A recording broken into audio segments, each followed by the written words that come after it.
സൗദിയിൽ marketing sales തസ്തികകളിലെ സ്വദേശീവൽക്കരണ അനുപാതം ഉയർത്തി. സ്വദേശീവൽക്കരണ തോത് 60% ഉയർത്തിയത്. നിയമം ഇന്നു മുതൽ പ്രാബല്യത്തിലായി. 3 അതിൽ കൂടുതലും ജീവനക്കാരുള്ള സ്ഥാപനങ്ങൾ ഈ നിബന്ധന പാലിക്കണം. മാർക്കറ്റിംഗ് സെയിൽസ് തസ്തികകളിൽ സ്വദേശിവൽക്കരണം ഉയർത്തി സൗദി മാനവ വിഭവശേഷി സാമൂഹിക വികസന മന്ത്രാലയം. നിലവിലെ അനുപാതം 60%-ആയാണ് ഉയർത്തിയത്. സ്വകാര്യ മേഖലയിലെ സ്വദേശി സാന്നിധ്യം വർദ്ധിപ്പിക്കുന്നതിന്റെ ഭാഗമായാണ് തീരുമാനം.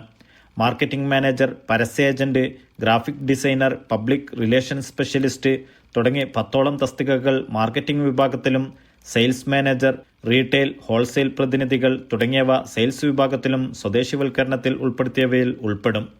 മാർക്കറ്റിംഗ് തസ്തികകളിൽ കുറഞ്ഞ വേതനം 5500 റിയാലായും നിശ്ചയിച്ചിട്ടുണ്ട്.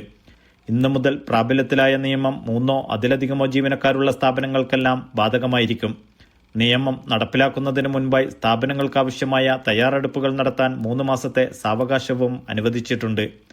ഇക്കാലയളവിൽ നിശ്ചിത ശതമാനം സ്വദേശികളെ നിയമിക്കാത്ത സ്ഥാപനങ്ങൾക്കെതിരെ കർശന നടപടിയുണ്ടാകുമെന്ന് മന്ത്രാലയം മുന്നറിയിപ്പ് നൽകി.